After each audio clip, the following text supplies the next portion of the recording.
Hey, hey, hey! It's time for another Uncle Bob's Cigar Corner. This is going to be the February planned Cigar Corner, which did not take place in February because we had trouble traveling that day due to snowstorms. We actually did it in March, and the topic is how to plan a cigar trip, which we wish we were doing instead of fighting all that nasty weather this winter. But we had a lot of fun putting it together. We had a lot of fun bringing in tons of wonderful people. Don Haynes was actually able to bring in Bradley of Alec and Bradley, or Alec Bradley, and they brought in the Blind Faith, which was incredible. If you think the Blind Faith is an Alec Bradley cigar, it's not. It's a different brand name. It's an Alec and Bradley cigar, which is the two sons of Alan. Can't remember his last name, but it's the two sons, and they have a new brand called Alec and Bradley. They blended this first one. It's the Blind Faith.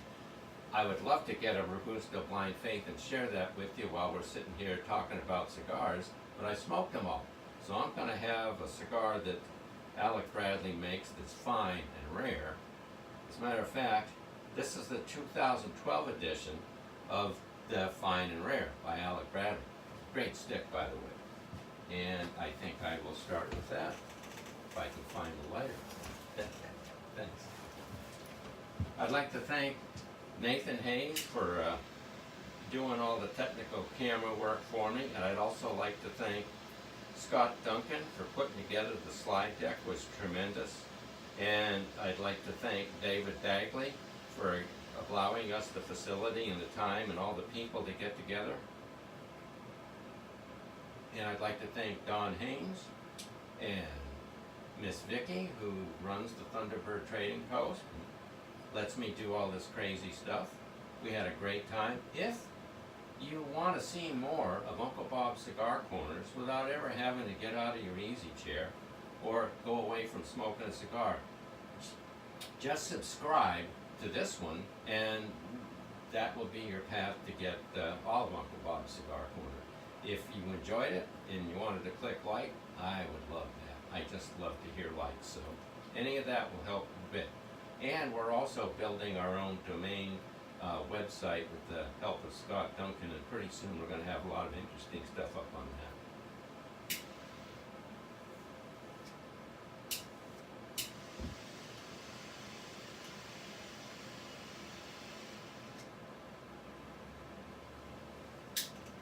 The way my day's going. I got it, I'm fine. So, the subject is how to plan a cigar trip. And before I even get into the slide deck, I really want to share this with you because we had the group of people that herf together, our gang, Brotherhood of Belief we call it. We've had 2 cigar trips to Nicaragua. And each one of them were a week long. These are major, major cigar trips. And Scott Duncan was our herf master to help put it together.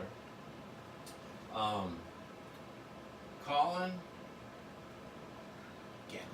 Ganley was our travel guide who put it together. And there were quite a few people in the Nicaraguan cigar industry who helped facilitate and make it a wonderful experience. What I want to share with you is this is the actual itinerary from that trip. It's got what we did every day. It's got how much it cost. It even has on the 3rd page a map that shows where we went and what we did. And I have, and Scott has copies of these available. Well, they'll be available on the website. I've got tons of them at the Thunderbird. If you want to stop by anytime, I'd be glad to share that with you. So it was a wonderful trip. It was a lot easier. You didn't have to overthink it than you'd realize. But let's share all that right now. So let's get to the first slide, and I'll share with you about how you can plan a cigar trip for international destinations. For instance, let's say you want to go to Nicaragua.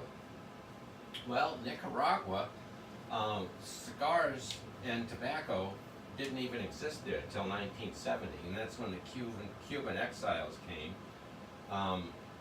Nicaragua was shut up. The Padron factory, I think, still has bullet holes in the wall.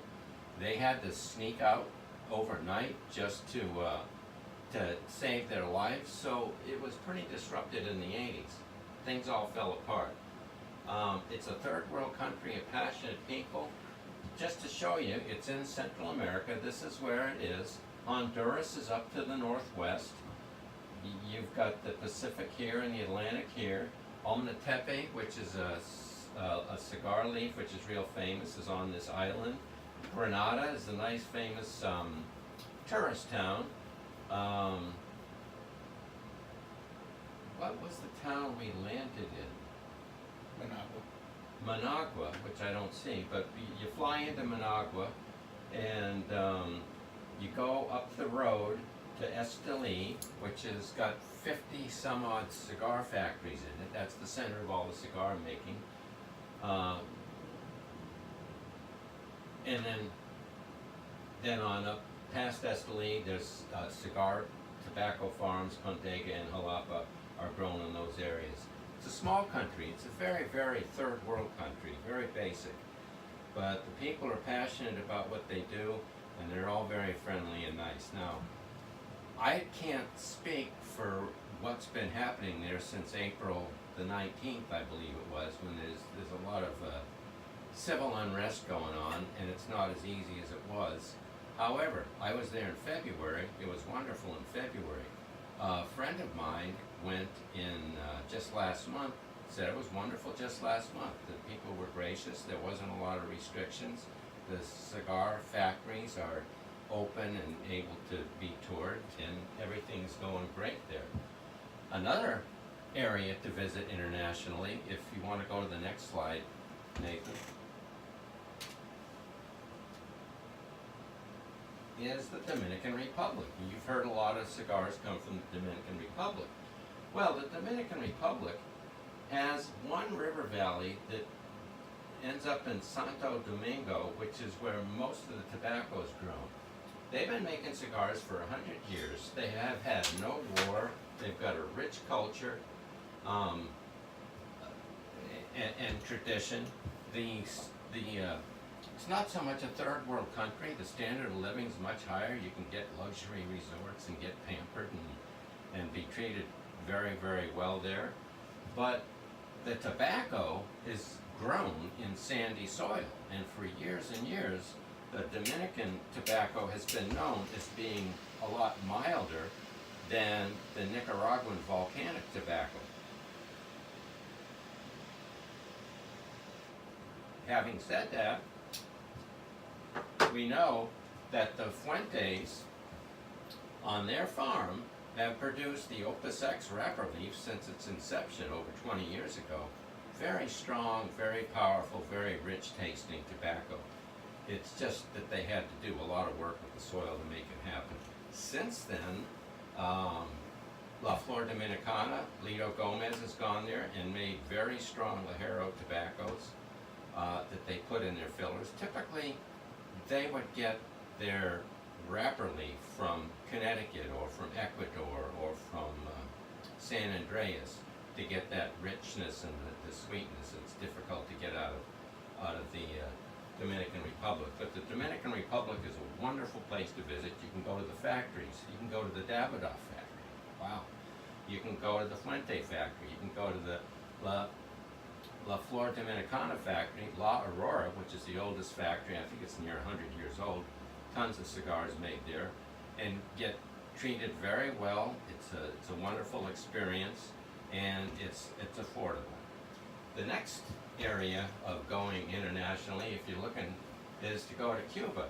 Now, if I try to keep this current, I'd have to update it almost weekly, because I understand politically things are changing again there. But there are ways and means to get to Cuba fairly affordably and visit Havana. And if you see Havana's up here, if you see this Pinar del Rio area, that's where all the premium really great tobaccos grown. It's grown throughout the country, but that Pinar del Rio has really got some of the richest, best tasting Cuban tobacco that you run into. Next slide.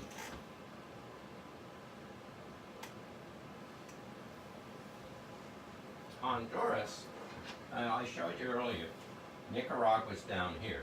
Northwest of Nicaragua is Honduras, which is also in political upheaval from time to time.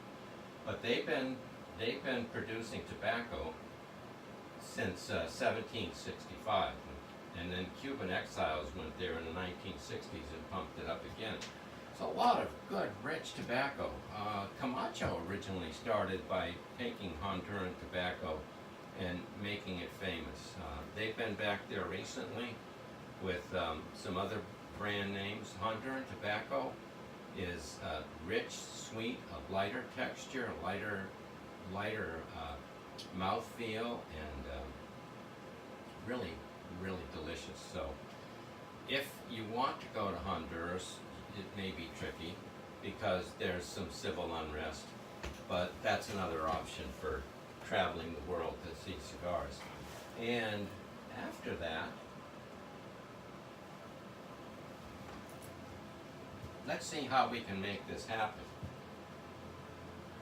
I highly recommend selecting a tour guide. A tour guide is someone in the tobacco industry that has the connection between us, wallets, people with wanting to do fun stuff, and the factories.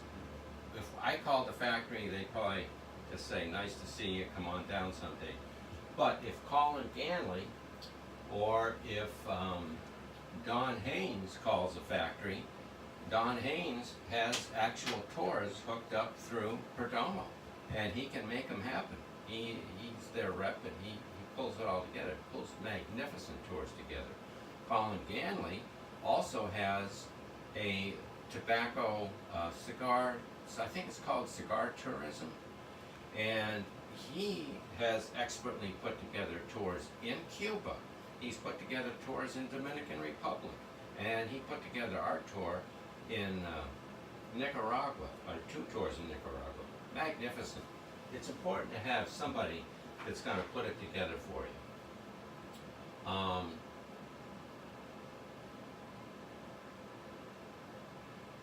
And that's next slide.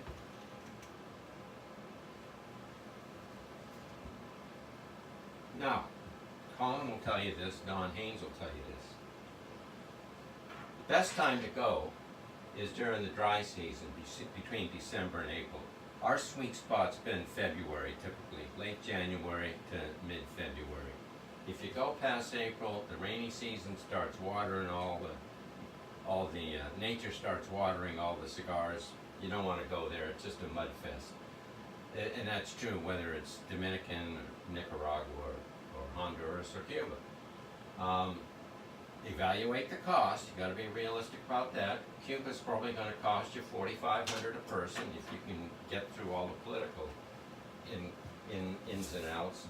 Nicaragua, and you can see it on this if you'd like a copy of it, $2,500, and I'd have a rough time trying to figure out how to spend any other money. I had $20 in my pocket, and I think I must have had $12 in my pocket a week later when I left. It's hard to spend money in Nicaragua. So for $2,500, you got the hotel, you got meals, we had a dedicated bus the whole week that took us everywhere we went. He just waited for us and drove us everywhere. Airfare is probably another $1,000, depends on how many points you got and where you're at and how you want to get there. But $2,500, and that's a week in Nicaragua. So that's the realistic cost part of it. And what you'll experience, you'll get to go to places like, we went to AJ's farm. We walked the fields with them. We saw tobacco harvesting. We saw the curing barns. We stood inside of them. We saw the sorting, the aging, the assembly, the quality assurance, the boxing. We saw boxes made. We actually got to talk to supervisors who manage how they sort and how they organize the rollers. We got to talk to the rollers and see how they're doing their job. It's a magnificent. And every factory we went to, we learned something. There was something new, something different. So it was a really fun experience. The craftsmanship, the owners, the blenders, the rollers, the bunchers. I hear say there's like 200 to 300 people involved in every cigar that's made. And I thought that's ridiculous until I got there, and I thought that's probably right. And that's before you even consider the transportation and the distribution and getting them out of town and getting it made. I think I've heard various numbers, but it's over 50% of the population in Esteli is involved in the cigar industry. It keeps them alive. Also, it'd be great to plan some downtime. You can't be standing on concrete in a curing barn forever. The ammonia will get to you if nothing else will. So experience the local culture, food, art museums. There's all kinds of cathedrals everywhere you go. And some of them are really ancient. Give your feet and back a rest from standing on concrete floors. Breathe some fresh air instead of ammonia. We had like 2 or 3 events or cigar factory tours a day. And that took up our entire day. And then we had dinner, and then the cigar owners would come by with a gallon of rum and sit and give us cigars and talk about cigars till 2 a.m. And then you go to sleep and start over again the next day. It sounds wonderful, but you're gonna need some downtime, some time to just stroll around, some day to sleep in, some relax. We spent one day, we drove up to a coffee plantation. That was Colin's place. Fantastic. Very peaceful, change of pace. It was different. And it sounds like just another event, another day on the road. It was very restful and peaceful. It was almost like a recharging. We got to cup coffee and sip coffee and spit it in a cistern or something. Marco got to lift coffee bean bags up a hill, which I didn't do, but it was fun day. So, what the heck do you have to bring? You got to do a little bit of planning here. Make sure your passport's current. Make sure that you've got your current shots. And when you do that, you got to tell the doctor what country you're going to. If you're just saying, well, I want to leave the country, that's the first thing they'll ask anyway. Oh, what country are you going to? And that'll have an effect on what kind of boosters you need. Plan your air travel. Probably everybody has their own favorite airlines or airlines they hate. A lot of people have frequent flyers. A lot of people have different routes they want to take and different timing. So that's up to you. Be aware of the import regulations, not just relative to America, but relative to the country you're importing from. How many cigars can you take? I remember it seems like it was 150, 160 cigars. The numbers I hear all over the board from Cuba, so it can be anywhere from nothing to a suitcase full. Just check on the updates on that. Check on cell phone coverage, whether or not you've got an international plan, and Wi-Fi access, which is not as... You may just think in terms of not having a cell phone for a week, but you're going to want to be able to stay in cell phone reach with the other people on the tour and your friends, so don't let that get to you. You can bring lighters, cutters, knives, butane. See this thing? I think you can get this on Amazon. That is very important. It's a DOT lighter case. It's sealed and it snaps shut, and if you put your stuff in there, you're good to go. They won't mess with you. Anything else, you could end up losing. And always put everything in your checked luggage. I would not put it on my carry-on. You're really going to want checked luggage, because whether you think you just got 2 pairs of skivvies and a pair of socks in there and you don't want to check it when you come back from wherever you went to, you're also going to have Ziploc bags full of cigars and possibly some liquor, and you're going to want that luggage space, so plan accordingly. Cigar purchasing in country is kind of funny. There's a duty-free shop, in my experience was Nicaragua, and the cigars were the same cigars I could buy at the Thunderbird and they cost more, or about the same, and there was taxes, so it wasn't really all that stuff attractive to me. There was a lot of factories that were in zones where they couldn't let a cigar out of the factory. If there was one factory, it was the Roma Craft factory, and there was more than just that. The one that makes the Killer Bee, the Black Label, they were out of the zone. So we could actually take cigars from the premises. So they had segundos, they called them, seconds, for $2 at Roma Craft. These are $10 cigars. And we could take bundles of them, which we all did. So be ready for that. I would not bring a great big cigar travel door. I just bring Ziploc bags and Bovitas. They're flexible in size. If you only brought a couple of sticks or take a couple of sticks back, they're small. If you got a lot, all you need is to bring an extra gallon bag or so, and you can get another whole box of cigars in that. Bring cigars to smoke, because you're not always going to be at the cigar factory. When you get a complimentary cigar at the factory, like at Plasencia or at AJ, or I think my father's, Perdomo, all of these places, you can't take the cigar off the premises. They're in this zone in Nicaragua that they have brick walls and guys with guns outside of. So if you think you're just going to have some downtime and have a cigar on the patio after dinner, bring that cigar with you, just in case. You never know. Now, that's all well and good if you want to travel all over the world, but, well, what if you only got 50 bucks in your wallet and you want to go on a cigar trip? How about a road trip? U.S. destinations, no passport needed. A lot of people travel for business, and I really find the most helpful thing is Cigar Aficionado's Where to Smoke. If you pull that up on your phone, any town you're in, you'll find a magnificent, great, best of town type of cigar lounge and cigar purchase place to go. Be aware that as you travel in different parts of the country, every state has different regulations. Typically back east, you'll see cutting fees. You'll see nobody. It's just very rude and unacceptable to walk into a cigar lounge, especially back east, with a cigar in your hand. You buy the cigar when you get there, just like you go to a fine restaurant and you buy the meal. You don't bring a sandwich in and eat chips while you're sitting there. They'll have cutting fees. They'll have lighting fees. They'll have minimums. So be aware of wherever you're traveling to and act accordingly. Each state, like I said, is different, and they're all fun.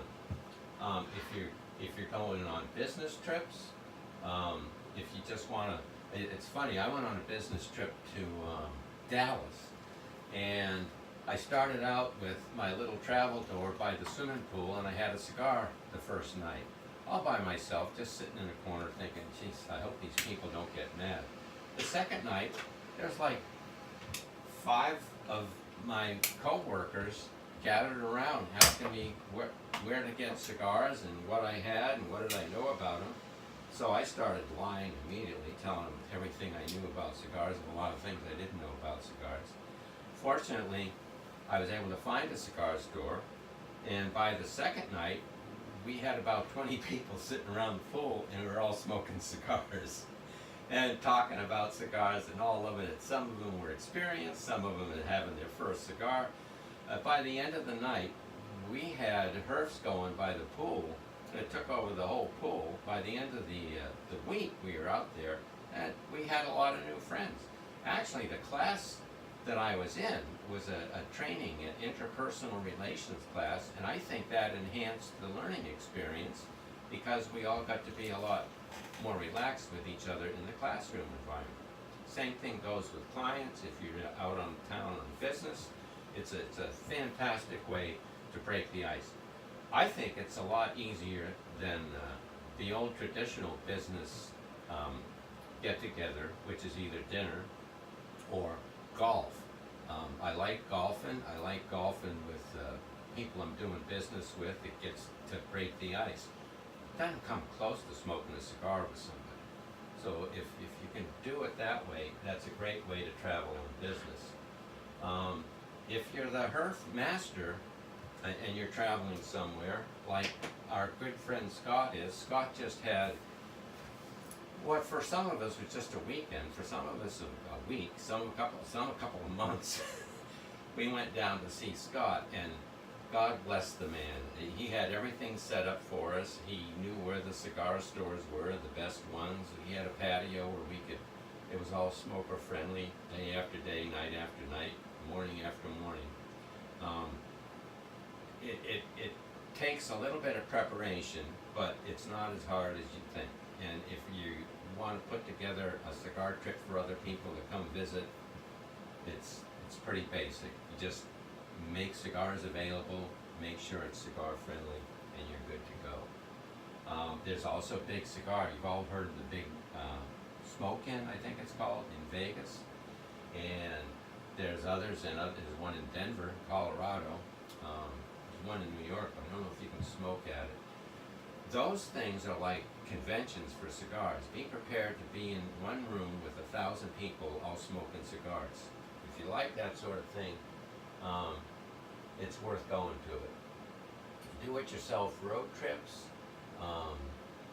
The red lines, I call it, the interstate freeways. If you just want to buzz along, have a cigar while you're hitting the freeway, and keeps you from just getting hypnotized, that's cool. But what I really like is the blue line trips, which is the back roads, the 2-lane blacktops, the little adventures, the wonder what this town is, and having a cigar when you get to a town, or even better than that, which is why I got my Indian motorcycle shirt on, because one day I went to the Indian motorcycle store to look at Indian motorcycles, and they didn't have my color, and I found out these shirts were a lot cheaper than motorcycles. So that's as close as I get to making a motorcycle trip, but I've got a lot of cigar friends that have made motorcycle trips. You can do it. You stop for a campfire at night, you stop on the side of the road, and somehow some guys even manage to smoke a cigar while they're cruising down the highway on their bikes. Check where, back to the subject of checking wherever, whether it's a small little town, whether it's another city, like in another state, be sure and check and defer to the lounge etiquette. You don't want to be a rude outsider. Purchase the cigars that are available there to be purchased. You might find something that's not available in your neck of the woods. Find out what's appropriate on cutting fees and stuff. Always ask permission. Always find out what's acceptable for smoking indoors or outdoors. And in some states, you can't have liquor in a cigar store. Other states, you can.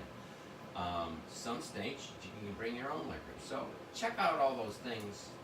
It's simple enough to do on your phone, and that's all it takes. Just don't overthink it. Just do it. Be flexible and open to any kind of herf opportunities. Only buy cigars from reputable sources.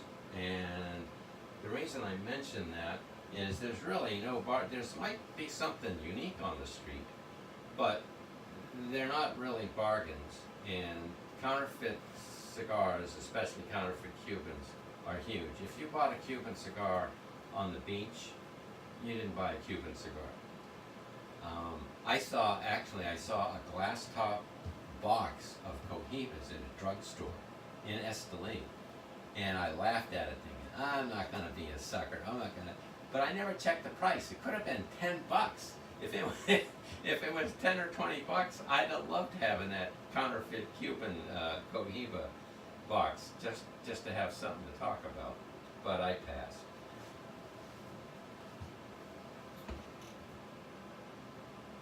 The only bargains, well, like I said, the $2 sticks at Roma Craft were great. If you buy a Cuban cigar on the beach, it ain't Cuban. And that's everything I know about traveling with a cigar. And here's the gang that went to Nicaragua with me. Oh my goodness. Notice all the smiles? They all had a great time.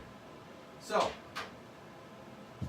that's how to have fun on the road, people. And once again, if you like this, please click the like, but what I'd really, really, really love is if you could actually subscribe, and we could get some ramp up and some more participation in this. Thanks again. Night all.